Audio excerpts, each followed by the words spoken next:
State your name. I, J.B. Pritzker, Do solemnly swear do solemnly swear that I will support the Constitution of the United States, that I will support the Constitution of the United States the Constitution of the State of Illinois, and the Constitution of the State of Illinois, and that I will faithfully exercise and that I will faithfully exercise the duties of the office of Governor of Illinois the duties of Officer of Governor of Illinois, according to the best of my ability. best of my ability.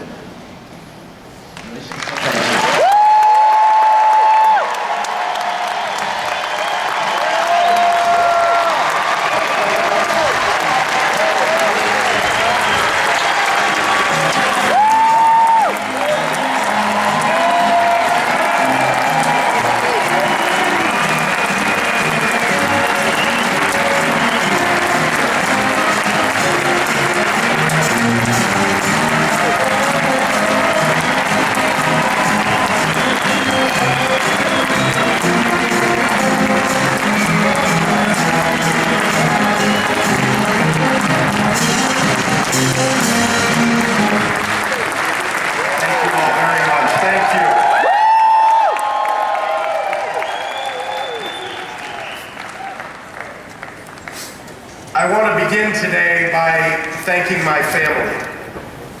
First, my partner, my best friend, the love of my life, and now the First Lady of Illinois, M.K. Pritzker.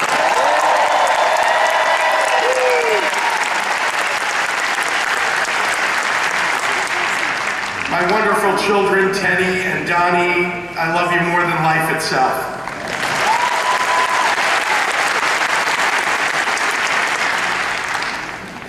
And my parents, Sue and Don Pritzker, who departed this world too soon, more than 3 decades ago, but who left behind a set of values around honor and decency that will endure as long as there are good people in the world.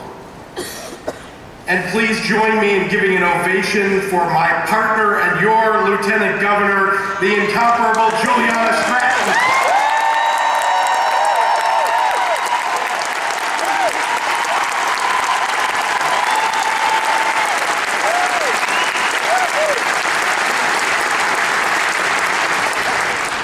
I want to acknowledge the other distinguished guests here today: Chief Justice Lloyd Carmeier, President John Cullerton, Speaker Michael Madigan, Leader Bill Brady, Leader Jim Durkin, Attorney General-elect Kwame Raoul, Secretary of State Jesse White, Comptroller Susana Mendoza, Treasurer Mike Frericks, members of the General Assembly, members of the Congressional Delegation, Governor Pat Quinn, Governor Bruce Rauner, and National Guard Adjutant General Richard Hayes. To all of you, on behalf of the people of Illinois, I thank you for your service.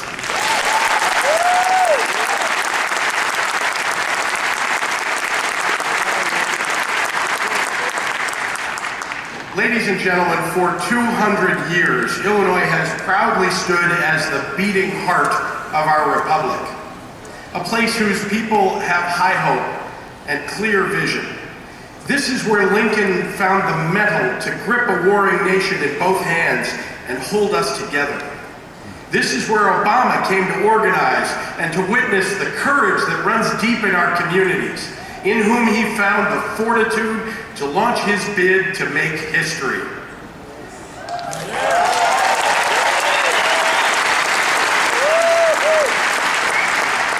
Where the 13th and 19th Amendments to the U.S. Constitution were first ratified, ending slavery and guaranteeing a woman's right to vote.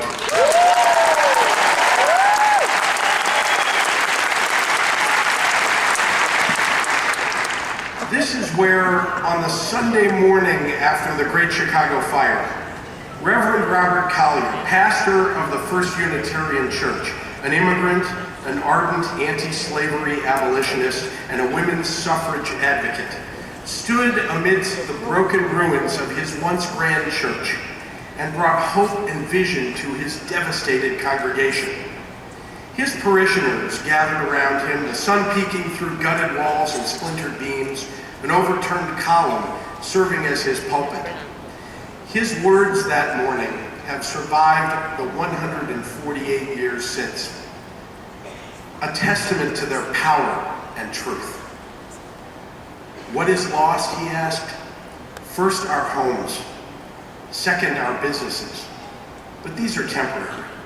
What we have not lost is our geography. Nature called the lakes, the forests, the prairies together in convention long before we were born. And they decided that on this spot a great city would be built. We have not lost hope. The fire makes no difference to me. If you'll stay here, I will. And we'll work together and help each other out of our troubles.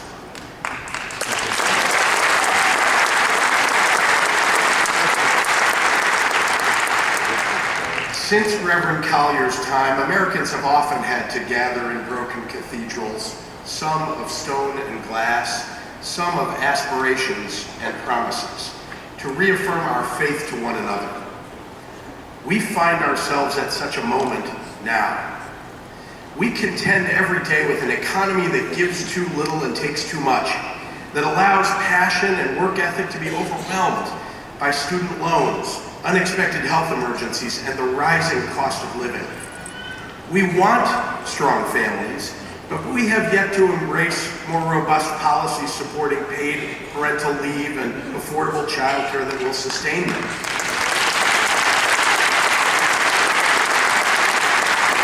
We watch 100-year storms that now come every year, and yet we don't allow the science of climate change to guide our decision-making.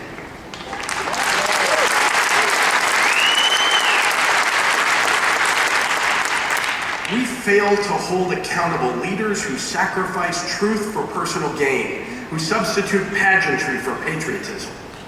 We're a nation founded on fearless ideas, and yet we move away from those drawn to that vision. We want better roads, better wages, better schools, but we vilify anyone who dares suggest a workable path to those things.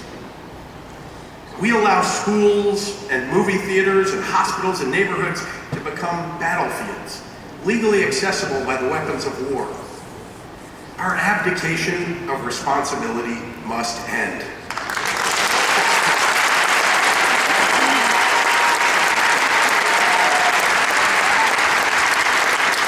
Just a few weeks ago, I went to Mercy Hospital to attend a vigil honoring the victims of the murderous shootings there, to honor the police officer who ran into gunfire and not away from it, to honor the University of Illinois doctor who raised money for disadvantaged kids and led her church choir, to honor a pharmacist who went into medicine because she had struggled with health problems herself. These are the very best of Illinois. As a public servant, it's hard to bear witness to violence such as this. But this job also exposes you to people who stitch us together, time and again, to the Illinoisan to remind us what amazing capacity we have to change. At the Mercy Hospital Vigil, Sister Barbara Center read a Franciscan prayer that speaks to who we are in Illinois. She said, "May God bless us with tears to shed for those who suffer from pain, rejection, hunger, and war, so that we may reach out our hands to comfort them and turn their pain into joy. And may God bless us with enough foolishness to believe that we can make a difference in this world, so that we can do what others claim cannot be done, to bring justice and kindness to all our children and the poor." At 200 years old, Illinois is still a young promise. Our time here has been but a blink. In 2019, we must begin a new century with a new maturity and enough foolishness to believe that we can make a difference in this world.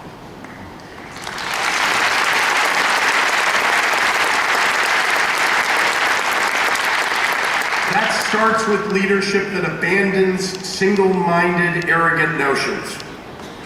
No, everything is not broken. Our history is a story of leaps forward and occasional stumbles backward, and a promise renewed with each generation that we will try harder, that we will do better, that big breakthroughs are built of centuries of selfless effort by unheralded heroes, that big change rides on what we can do together, not on what one person attempts alone.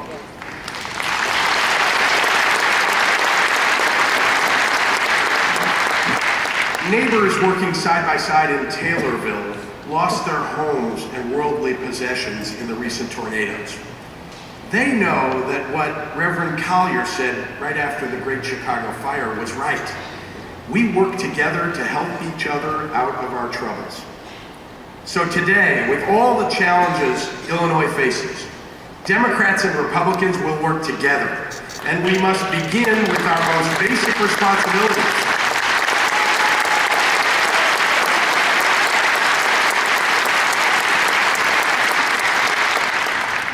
We will propose, debate, and pass a balanced budget this year.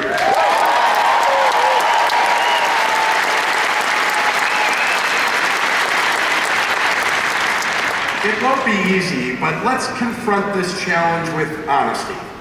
Our obligations as a state outmatch our resources. Our fiscal situation right now is challenging. And the solution requires a collective commitment to embracing hard choices. We need to bring efficiencies to state government. Our information technology systems are outdated and they cost more to maintain than they do to replace. Inexpensive healthcare prevention programs were decimated, causing higher spending to treat diseases that could have been cured. Balancing the budget means lowering the cost of government while delivering the high-quality services that Illinoisans deserve.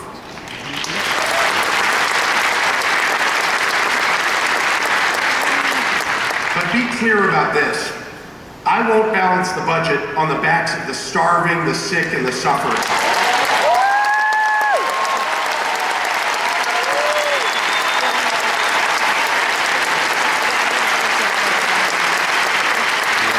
I won't hollow out the functions of government to achieve an ideological agenda. I won't make government the enemy and government employees the scapegoats.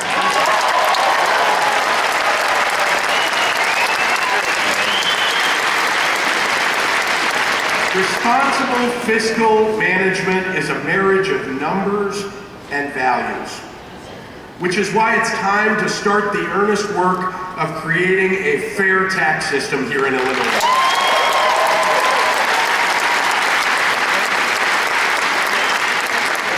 Our regressive tax system, including property taxes and sales taxes, currently has the middle class paying nearly double the rate that the wealthy pay. That's not fair. And it doesn't pay our bills. Today, our state's fiscal instability affects every single person who lives and works in Illinois, whether you earn millions or the minimum wage. It means that our government wastes tens of millions of dollars paying higher interest rates than almost any other state. And we scare businesses and families away because they fear our uncertain future. The current tax system is simply unsustainable. Others have lied to you about this fact. I won't.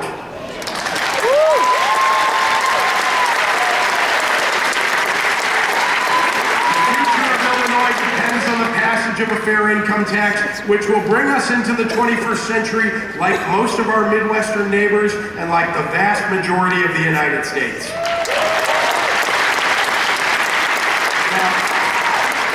Naive about what it will take to do this. All who enter a discussion about our state's budget and a fair tax system in good faith will be welcome to the table. But if you lead with partisanship and scare tactics, you will be met with considerable political will.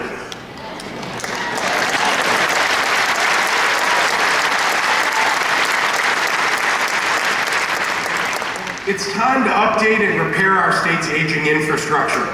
Railways, roads, bridges, and freshwater arteries are on the verge of collapse. Crumbling bridges mean people's lives are in danger.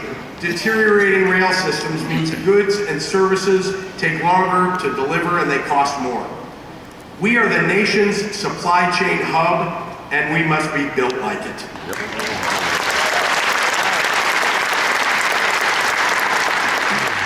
Let's remember, too, that an aging highway system is not just concrete and steel. It's a longer commute home. It's missing those golden hours between dinner and bedtime when your kids are young, where you spend a few minutes reading a book together and talking about their day. The seemingly dry acts of government really do affect the richness and joy of our lives. We must treat the decisions we make together, the decisions of our elected officials to champion a cause, and the decisions of our citizens to embrace or reject those efforts with an eye to the pursuit of happiness. As we enter Illinois' third century, we must bring a renaissance to downstate Illinois, which has been deprived of some basic resources for education and inclusive schooling that are taken for granted elsewhere in our state. To begin with, we will work to deliver high-speed broadband internet coverage to everyone in every corner of Illinois. Today, every new job and every student is dependent upon connectivity, and no part of our state should be left out. Now, our future depends upon our actions today, and that's why we must embrace a broad vision of environmental protection, or else decisions are going to be forced upon us in ways that will offer us little control and catastrophic outcomes for our children. I believe in science, and to that end, as one of my first acts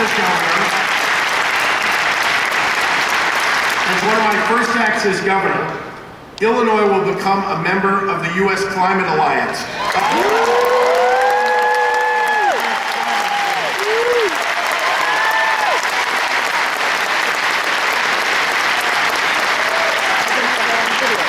Working men and women deserve to have a governor and a Department of Labor that will enforce laws protecting workers' wages and workers' rights.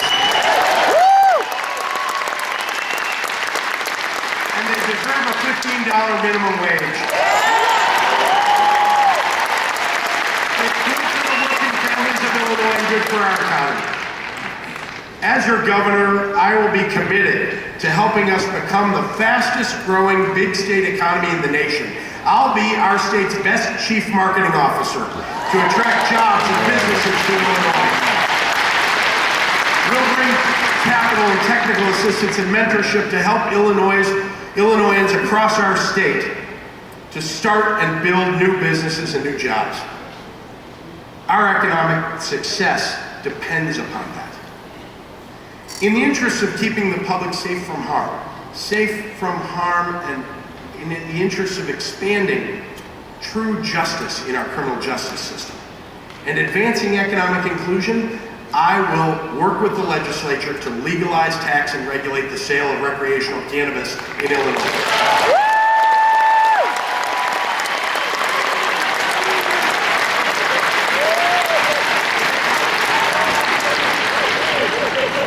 We will approach education with a holistic mindset, recognizing that students do their best in community schools where teachers are paid well.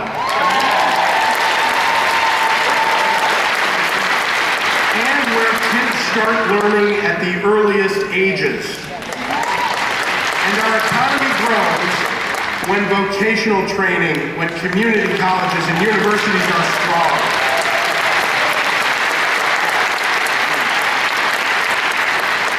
And we will do all of this with the most diverse set of voices and perspectives that Illinois has ever seen. I have built a cabinet of people who will bring with them experiences that I don't share, from communities I did not come from, with expertise I don't have, because to lead well, all of Illinois must be represented in the decision making.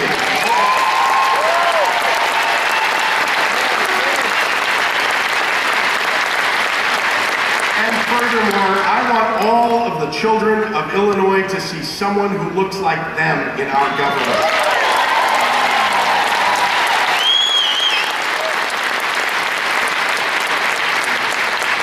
High hope and clear vision are what have built this state. Despite all the turmoil in this world, Illinoisans continue to build, innovate, create, and dream. Our agriculture sector is built on the most fertile soil in the world, and it's expanding, employing more than 700,000 people in every part of this state. We have nearly 13,000 manufacturing firms in Illinois that employ more than 580,000 people. most of them proud union workers with the best training in the world.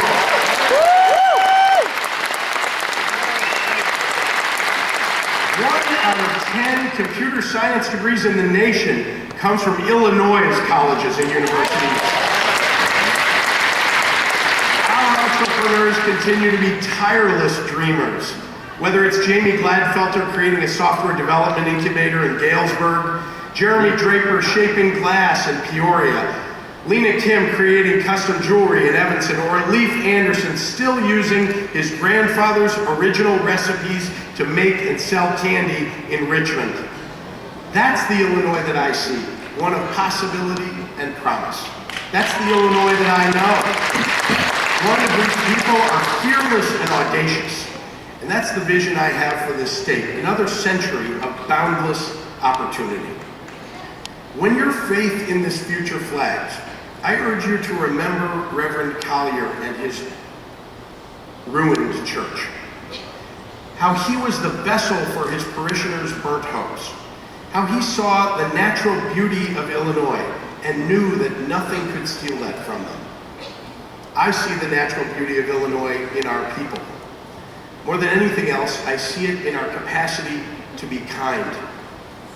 Consider the story a few weeks ago of Casey Handel and Zadette Rosado.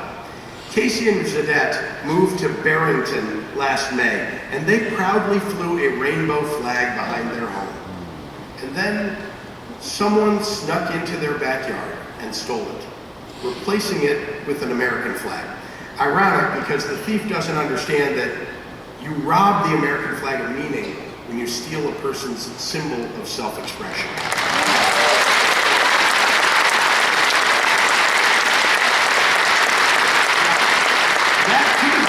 The end of that story. But Casey and Zadette's neighbor Kim Fillion wouldn't let it be. She put a pride flag in her yard in solidarity, and then she kept buying them because her neighbors kept asking for them too. Soon there were pride flags everywhere.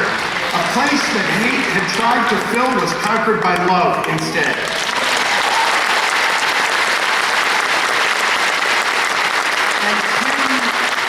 Kim Fillion noted, frankly, I've grown weary of this, of all this hate. And I gotta say, it just seemed like there was one thing that I could do that I had control of. Remember that our ability to grow weary of hate